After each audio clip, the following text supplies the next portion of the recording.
Hello, fellow insight seekers. I'm your host, Molly, and welcome to the Curiosity Current. We're so glad to have you here.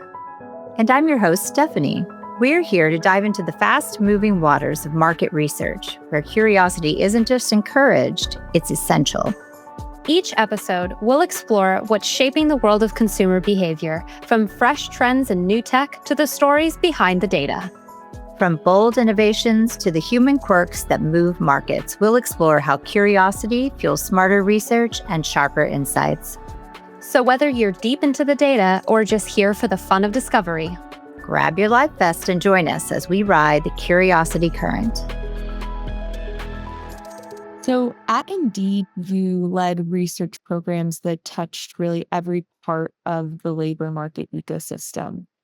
In today's product innovation landscape, how would you say the role of research has evolved from being a feedback mechanism to a strategic driver that really shapes the what and the why of products? It's one thing to state what has happened, and it's another thing to try to change the outcomes on the other end. Research helps us figure out how the thing works and how we can modify how the thing works towards a desired end. And that's why science exists, right? It's to tame nature. The transition for me, moving from validation of like, yes, this was the right thing to do. I did something that sometimes gets researchers into trouble. I showed them that we can have a theoretical framework for how the thing works. And that allows iterative thought, the like infinite thought experiments. And what it allowed people to do was think more in realm of possibility rather than did I get it correct? And changing that mental framework, just the framing even. I demonstrated that research could help set the future instead of just recording what had happened, because we were able to use all of those facts and figures that we dredged up in the primary data collection. And we were able to frame it into a story, a narrative that my stakeholders could engage with, much like they do their favorite movie characters, their characters in books, plot lines in the news. I was able to give them the same bits of information and spin them on a way to work through that narrative so that research was informing what they eventually build rather than validating that what they built was a good idea. What is it specifically about ethnography? You know, this sort of intimate social science, if you will, that makes it so powerful, so sticky, even in, you know, a massive corporate insights environment. It lets you observe people in their element. And it's not about what they say, it's about what they do. It's about what they don't say. It's about how they behave when they think no one's watching and they're not trying to impress anyone. So you're not just hearing from them, you're with them.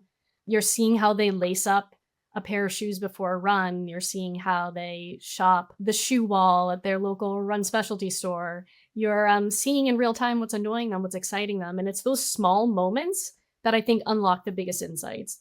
I have stakeholders that still to this day will like quote somebody that they heard in an ethnography several years ago and talk about how that completely changed how they approach their job.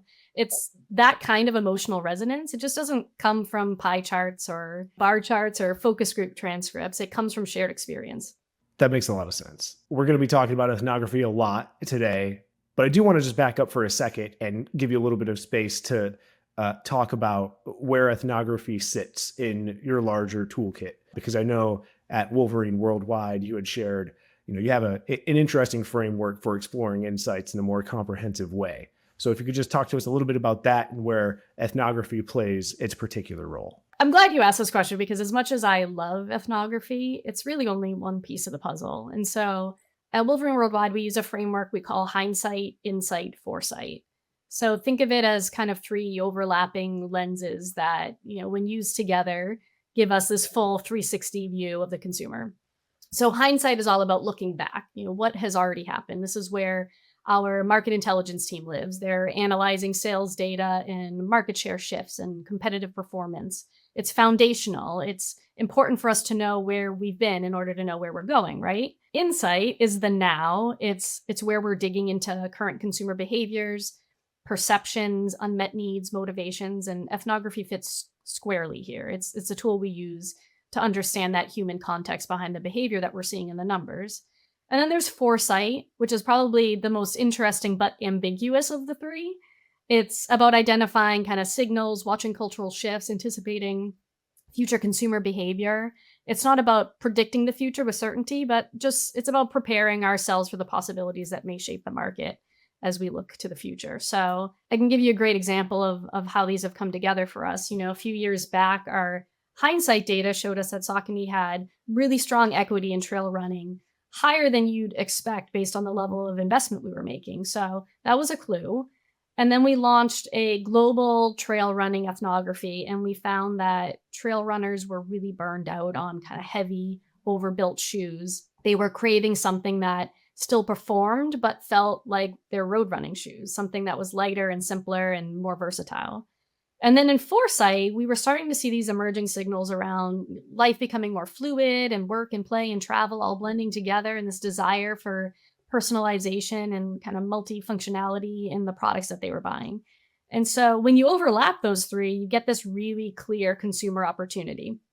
And from that, we ended up building not one, but two product franchises. One of them was brand new. One of them was a reimagined version of an existing one. And those franchises have gone on to become some of our best performing lines in the trail category. And so it's that triangulation that, turns insight into action. So ethnography is one part of it, but it's really powerful when you get all three. I have a question just to continue along in this vein, but maybe from a slightly different lens. So, a pattern that has been coming up in the podcast with some of our other guests, particularly those that work at brands, like we were just talking about.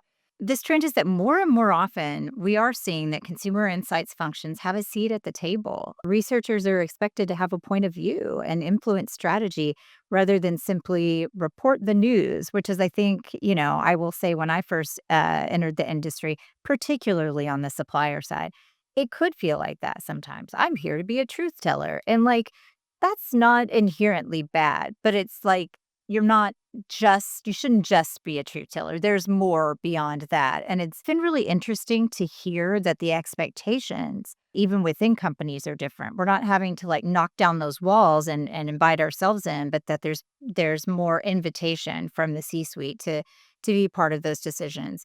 Are you seeing similar trends? And do you feel like a lot of the way that you prepare students then is kind of focused on being part of business strategy and those conversations that push the business forward and outcomes that can be measured rather than executional prowess only? Definitely. We teach them the methods and the analysis, and they say, okay, so the test statistics significant, but so what? Now, or even then okay, significant this, let's say concept A is better than the current concept that we have there, okay? But how costly will be to implement concept way?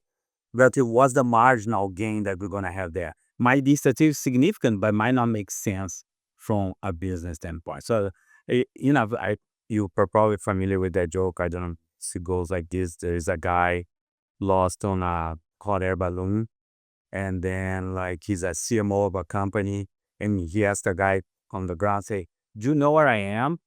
It's like, oh yeah, your latitude is X, your longitude is Y, your altitude is A, and this and that. And then the CMO said, you must be a research analyst. I say, how do you know? Because you're getting all this information that's correct, and I still don't know where I am. Yeah, that's the danger, right? Yeah. Yes. So that's the thing we really emphasize. We do have methods course, but we emphasize a lot the delivery of persuasive insights that will help to people to make decision. Because otherwise, research that stays on a hard drive is a cost. If you become a cost center, you're going to be the first one to go when things are not going well. So time insights to ROI, it's a challenge, but that's what needs to be done, because CFOs are the ones that are going to approve budgets. And if we cannot talk to a CFO about the ROI, it's going to be harder for you to grow your influence in the company. Walker, you and I have had a lot of really good discussions over the last decade, a little bit more than a decade now. And one thing I've always valued is your ability to think ahead a little bit. And we've talked about different things, whether it's work related or personal or whatever it might be.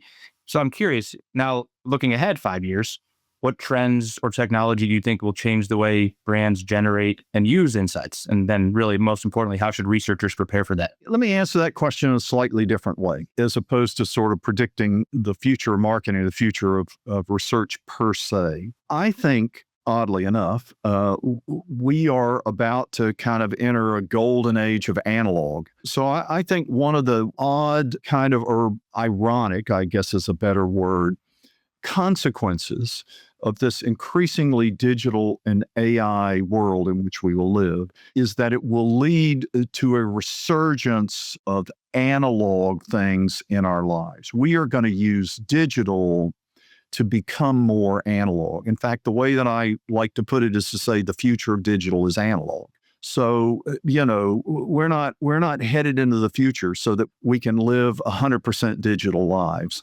Remember, before the pandemic, remember how we kept talking about how digital was going to take over our lives. It was going to put brick and mortar out of business. It was going to drive our car. There are all these things. Digital's going to run our lives. We're going to be 100% digital. We didn't quite know what that was going to be, but we felt like digital was coming to take over the world. And then we had the pandemic and we all got locked down in quarantines. And so what happened? Well, we actually experienced what a 100% digital life was like. And did we like it? No, we hated it. We couldn't wait for it to be over. And we rushed back into the marketplace. And the things that really boomed in those couple of years of excess spending that we had, revenge spending, whatever it was, right after the pandemic, were services, travel, and analog engagement. And it's kind of like we want to use digital for analog engagement. So when we think about the future of brands and the future of marketing and the future of research, I think it is all going to be about a world in which people are getting back to the things that really matter to them. And it's not time on the computer. It is time and analog engagement. And by the way, before the pandemic, I used to deliver a presentation I called Human Scale. And I used to say to my audiences of marketers, look up from your digital screens. There's an analog world booming all around you. We record number of farmers markets, cafe culture, coffee shop culture, music festival culture, and then all these little signals, vinyl LPs and wooden toys and urban greenways. And, that's what people want to do.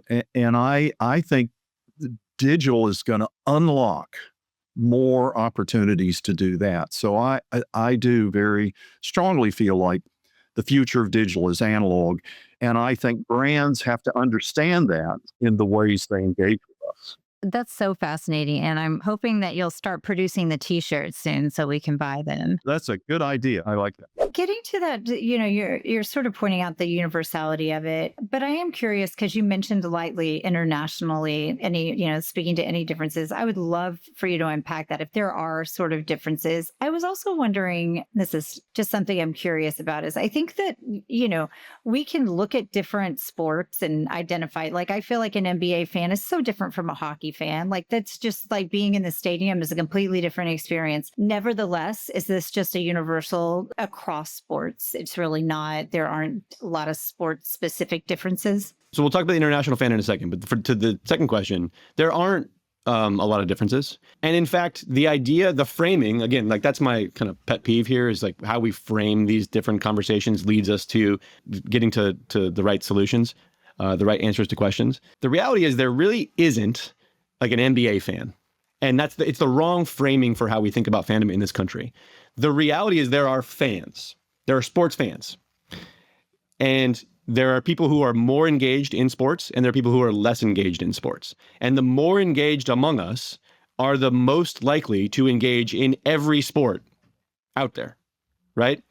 So I can predict your level of NFL fandom if I just ask you about your engagement with the NBA, MLB, college football, college basketball. I will know within a couple points where you are on the fan scale that we have developed based on your answer to other sports in question.